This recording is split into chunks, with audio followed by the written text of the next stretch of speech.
સુરતમાં હત્યા સહિતના બનાવો વધી રહ્યા છે ત્યારે વેલંજા વિસ્તારમાં એક યુવાનની ચપ્પુના ઘા મારી હત્યા કરી દેવાતા ચકચાર મચી જવા પામી। સુરતમાં રોજે રોજ ગુનાખોરી વધી રહી છે ત્યારે સુરતના ઉત્તરાયણ પોલીસ મથકની હદમાં વેલંજા ખાતે હત્યાની ઘટના બની। વાત એમ છે કે વેલંજા ખાતે આવેલ અંબાવિલા સોસાયટીમાં બહાર 5 લોકો બેઠા હતા। દરમિયાન અજાણ્યા ઈસમોએ આવી સોસાયટી બહાર બેસેલા 5 પર જીવલેણ હુમલો કર્યો છે, જેમાં એક પારસ વેકરિયા નામના યુવાનનું મોત નીપજ્યું છે।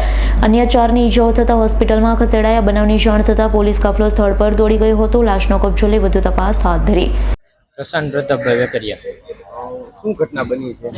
ઘટના એવી છે કે 11:30 વાગે ફોન આવ્યો। ત્યાં રેસિડેન્સી વાળા રહેતા હતા ને એનો કે મારા પપ્પાનામાં ફાધરમાં કે અહીંયા આવો એમ, પારસ અહીંયા પડ્યો છે એમ, એને વાગ્યું છે એમ। તો અમે ત્યાં પહોંચ્યા ને ત્યાં બોડી પડી હતી અને મેં ઉછી કરીને જોયું ને તો ઘા વાગેલા હતા ચપ્પુના ને એવા, છાતી ઉપર ને બધી। તો પછી ચેક કર્યું અને 108 ને મેં ફોન કર્યો। પછી ત્યાં ચેક કર્યું ને તો કાંઈ શ્વાસ હાલતો નહોતો, એટલે તરત મેં 108 ને ફોન નંબરમાં ફોન કર્યો। એટલે 108 વાળા આવ્યા અને પબ્લિકનું ટોળું ભેગું થઈ ગયું। પછી જાણ્યું કે શું છે બધું એમ।